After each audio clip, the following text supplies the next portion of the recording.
மக்களே, இந்த ஒரு பதிவு நம்ம என்ன பார்க்க போகிறோம்னா, ஒரு மிக முக்கியமான ஒரு செய்தியை நான் உங்கள்கிட்ட கொண்டு வந்து சேர்க்கணும்னு நினைக்கிறேன். ஒரு பக்கம் நம்ம கூட்டத்தில் பாட்டில் விட்டு வீசிட்டாங்க. பார்க்கும்போது அவ்வளோ கடுப்பாக இருக்குது. இந்த செய்தி மேலே எனக்கு எவ்வளோ கோவம் இருக்கோ, இந்த நிகழ்வு மேலே எனக்கு எவ்வளோ கோவம் இருக்கோ, அதே அளவு கோவம் இடும்பாவன் கார்த்தி அப்படிங்கிற ஒருத்தர் மேலே இருக்குங்க. என்னால் முடிஞ்ச அளவு இந்த வீடியோவில் நாகரிகமாக மரியாதையாக நான் பேசுகிறேன். எங்கேயாவது கோவப்பட்டு ஏதாவது ஒரு வார்த்தையை விட்டேன்னா தயவு செய்து என்னை மன்னிச்சிருங்க. ஏன்னா சில நிகழ்வுகளுக்கு நானும் மனுஷன்தான், எனக்கும் உணர்வுகள் இருக்குது. என்னால் முடிஞ்சளவு என் கட்சி மீட்டிங்கில் நடந்த விஷயத்தை ஆதாரப்பூர்வமாக அந்த வீடியோவில் பேசுறது ஒரு பக்கம் இருந்தாலும், இடும்பாவன் கார்த்தி அவர்களை கண்டிக்கிறதும் என்னுடைய ஒரு பங்களிப்பாக இருக்கும்னு நினைக்கிறேன். இது வரைக்கும் இவரை பற்றி நான் பேசுறதே கிடையாதுங்க. இந்த சேனலில் 500க்கும் மேற்பட்ட வீடியோக்கள் தாவேக்காக ஆதரவாக இருக்குது. இவரை பற்றிலாம் நான் தொட்டு எந்த ஒரு வார்த்தையும் பதிவு செஞ்சது கிடையாது. இன்னைக்கு தொடுறேன். ஏன் தெரியுமா? இன்னைக்கு நான் தொல்லனா என்னுடைய மனசாட்சி என்னை மன்னிக்காது. அதுக்காண்டி தான் அந்த மனுஷனை கண்டித்து இந்த வீடியோவில் நான் பேசுகிறேன். ஒன்பே ஒன்றா தெளிவாளமாக பார்க்கலாம். நம்ம கட்சியோட மீட்டிங்கில் என்ன நடந்துச்சு அப்படிங்கிறதுக்கான எல்லா விதமான ஆதாரங்களும் இந்த வீடியோவில் இருக்க போது. இடும்பாவன் கார்த்தி மேலே ஏன் இவ்வளவு கோவம், அதற்கான பதிலும் இந்த வீடியோவில் இருக்க போகுது. ஒன்பே ஒன்றா தெளிவாளமாக பார்க்கலாம். உற்சாக வணக்கங்கள். வாங்க பதிவுக்குள்ளே போகலாம். இப்போ முதல் விஷயம் மக்களே, ஆக்சுவலாக பார்த்தீங்கன்னா வில்லிவாக்கத்தில் தலைவர் விஜய் அவர்களோட பிரச்சாரம் கடைசி நேரத்தில் ரத்து செய்யப்பட்டுச்சு. ஆனால் நம்ம வில்லிவாக்கத்தில் ஒரு பிரச்சாரம் பண்ணணுங்கிறதுல நம்ம தலைமை ரொம்ப தெளிவாக இருந்தாங்க. உடனடியாக தேர்தல் ஆணையத்திட்ட விண்ணப்பிச்சு ஆதவர்ஜுன் அவர்கள் தான் அங்கே வேட்பாளர், அவரை அறிமுகம் செய்கிற மாதிரி ஒரு பொதுக்கூட்டத்தை அங்கே ஏற்பாடு பண்ணிடலாம்னு சொல்லி ஒரு 300 நாற்காலிகளோட ஒரு தெருமுனை கூட்டமாக அந்த கூட்டத்தை ஏற்பாடு பண்ணி அந்த கூட்டத்தில் ஆதவர்ஜுன் அவர்கள் பேசுகிற மாதிரி இருந்துச்சு. அவரை மையப்படுத்தி அந்த நிகழ்வை நம்ம ஏற்பாடு பண்ணியிருந்தோம். ஒரு பக்கம் பார்த்தீங்கன்னா ஒவ்வொரு தலைவர்களாக பேசிகிட்டு இருந்தாங்க. ஐயா நாஞ்சில் சம்பத் ஐயா பேசும்போது அங்கே என்ன நடந்துச்சு அப்படிங்கிறத நான் உங்களுக்கு சைடில் போடுறேன். நீங்க அந்த முதல்ல பாருங்க. அதற்கு பிறகு குளத்தூரில் வாக்கு சேகரித்து அவர் வில்லிவாக்கத்திற்கு நேற்றைக்கு வர முடியவில்லை. அலை அலையால் அடி அடியால் ஆர்த்து வந்த அந்த வாலிபர்களின் சேனையை தாண்டி ஐயா நாஞ்சில் சம்பத் ஐயா அங்கே பேசிகிட்டு இருந்தார். பேசிகிட்டே இருக்கும்போது பக்கத்தில் இருக்கக்கூடிய லாட்ஜிலேருந்து பார்த்தீங்கன்னா பாட்டில் தூக்கி வீசியிருக்காங்க. உடஞ்ச பாட்டில் தூக்கி வீசினோன்னே எல்லாருக்குமே ஒரு மாதிரி ஷாக் ஆயிடுச்சு. எல்லாருமே ஒரு மாதிரி என்னடா அப்படிலாம் நடந்துக்கிறாங்க, என்னடா அப்படிலாம் பண்ணுறாங்க அப்படின்னு சொல்லி எல்லாருமே வருத்தப்பட்டு இருக்கும்போது உடனடியாக அந்த மேடையில் ஒரு சலசலப்பு ஏற்பட்டிருக்கு. சலசலப்பு ஏற்பட்ட பிறகு அங்கே என்ன நடந்தது அப்படிங்கிற அந்த விஷுவலை போய் பாருங்க. சோடா பாட்டில் கண்ணாடி பாட்டில் வச்சு அடிச்சுக்கிட்டு இருக்காங்க. தூள் பாட்டில உடைச்சு தூள் அடிச்சு ஒரு பெண்மணியோட ஷோல்டர் அடிச்சிருக்காங்க. திமுகவுடைய இந்த சரி திட்டத்திற்கு நாங்கள் குரல் கொடுப்போம். காவல்துறை இதை கடுமையாக இப்பொழுதே கண்டிக்கிறோம். இல்ல இதே இடத்துல நாங்க உட்காருவோம், கிளம்ப மாட்டோம். என்ன அராஜகம் நடந்துகிட்டு இருக்கு? கண்ணாடி பாட்டில் வச்சு அடிக்கிறதா ஜனநாயகமா? திரு மு க ஸ்டாலின் சார் நிப்பாட்டுங்க, எல்லாத்தையும் நிப்பாட்டுங்க. இப்பயே எவ்வளவுதான் அனுப்பிங்க நாங்க பொறுமையா இருந்துகிட்டு இருக்கோம். திருப்பி அடிக்க தாங்க மாட்டீங்க சொல்லிட்டேன் நானு. திருப்பி அடிச்சு தாங்க மாட்டீங்க. நாங்க பொறுமையா இருந்துகிட்டு இருக்கோம். திமுக திருப்பி கேட்டுக்கிறேன். காவல்துறை எங்களுடைய பெண்கள் மீது கை வைத்தால் நாங்க சும்மா இருக்க மாட்டோம். கண்ணாடி பாட்டில உடைச்சு எரிஞ்சது யார்? இந்த நைட்டை கைது செய்யணும். இப்பவே கைது செய்யணும். இல்லை என்றால் இங்கேயே உட்கார்ந்துட்டு இருப்பேன். எங்களுக்கு நியாயம் கிடைக்கல, இங்கேயே உட்காருவோம்.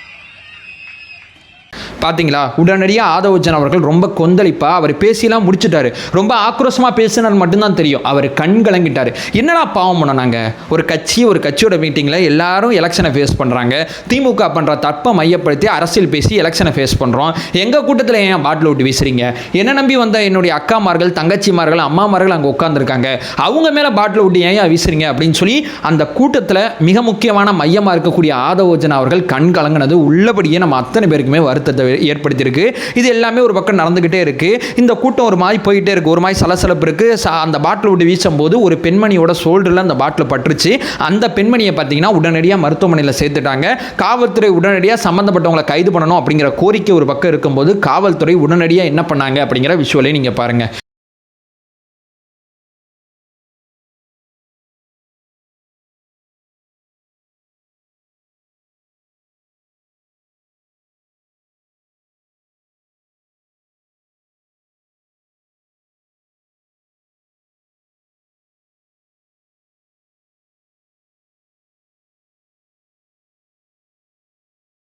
காவல்துறை உடனடியாக சம்மந்தப்பட்ட ஒரு 2 பேரை நாங்கள் அரெஸ்ட் பண்ணிட்டோம் அப்படின்னு சொல்லி ஒரு 2 பேரை நாங்கள் அரெஸ்ட் பண்ண ஒரு ஃபுட்டேஜை மூஞ்சியை மறைச்சு கூட்டு போகிறாங்க.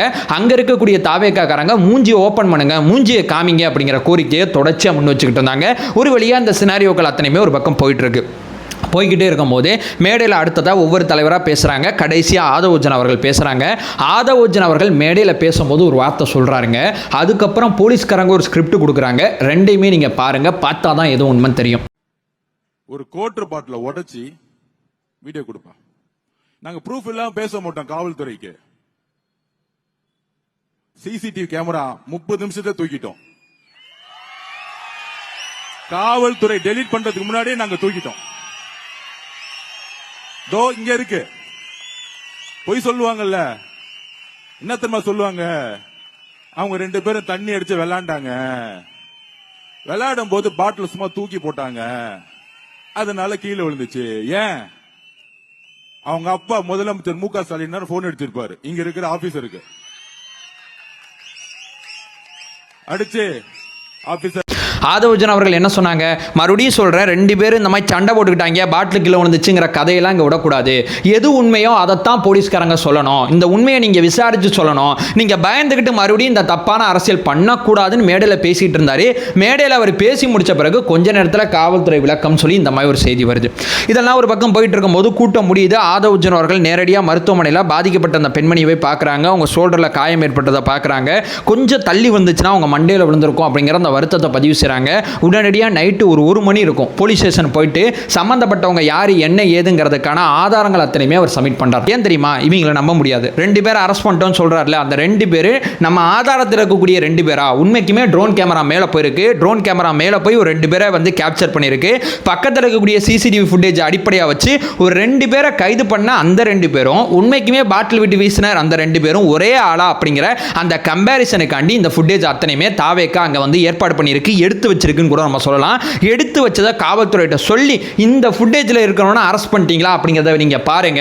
வன்முறை சம்பவத்தை ஏற்படுத்த துணிஞ்சாங்க அப்படிங்கிற பிரிவின் கீழே வழக்கு பதிவு செய்யுங்க.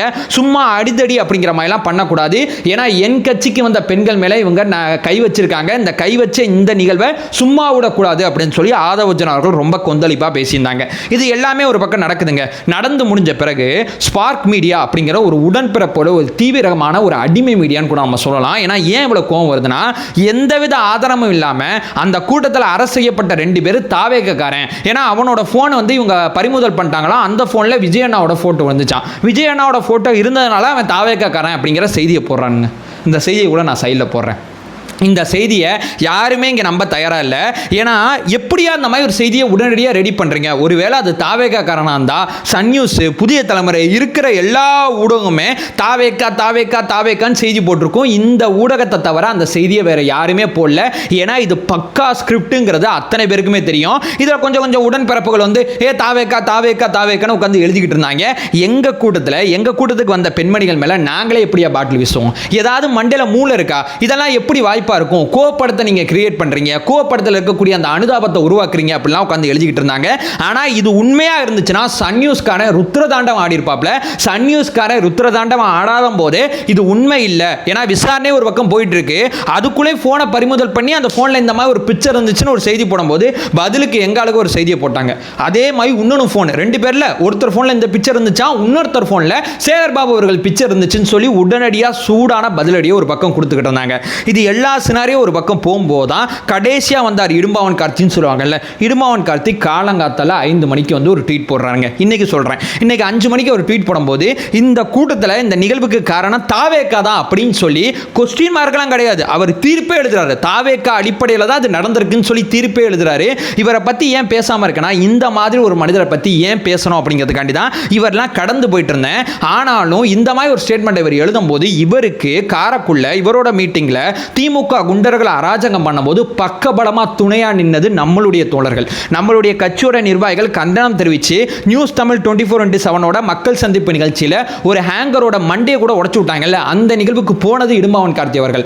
அவரோட நிகழ்வில் அவர் பேச போகும்போது அவர் ஏதோ பேச போய் தான் திமுக காரங்க ரொம்ப அராஜகம் பண்ணி அங்கே ஒரு கலவர பிரச்சனையை அதை மாற்றினது இவருடைய பேச்சு தான். இவருடைய பேச்சு காரணமாக அங்கே ஒரு கலவரமே மாண்டுச்சு. ஆனால் நீ ஏன் இப்படி பேசுன நாங்கள் யாருமே கேட்கல. நீ பேசுனது சரிப்பா, உன்னுடைய பேச்சுக்கு பதில் பதில் பேச்சு தான் அவங்க கொடுக்கணுமே தவிர அவங்க அராஜக போக்க கையில் எடுத்தாங்க, அந்த கையில் எடுத்த போக்கை தான் நம்ம கண்டிக்கணும் அப்படின்னு சொல்லி தான் தொடர்ச்சி அத்தனை பேருமே கண்டிச்சோம். ஆனா இவர் வந்து தாவேக்காவோட மீட்டிங்ல இந்த மாதிரி சினாரியோ நடக்கும்போது அது தாவேக்கா காரன் தான் அப்படிங்கறத மூணாந்தர ஊடகம் சொன்ன ஒரு செய்தி அடிப்படையில் இவர் எழுதிக்கிட்டு இருக்காருங்க.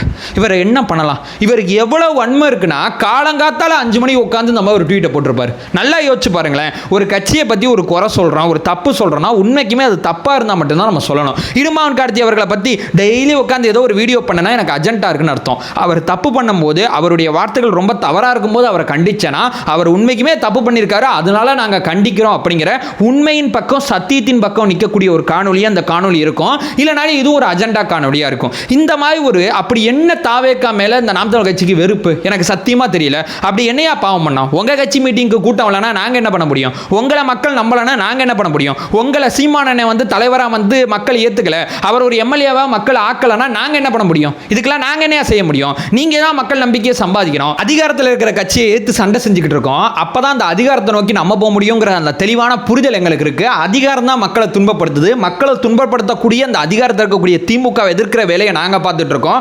அதனால மக்கள் பாதிக்கப்பட்ட மக்கள் எங்க கூட பக்கபலமா துணையா இருக்காங்க.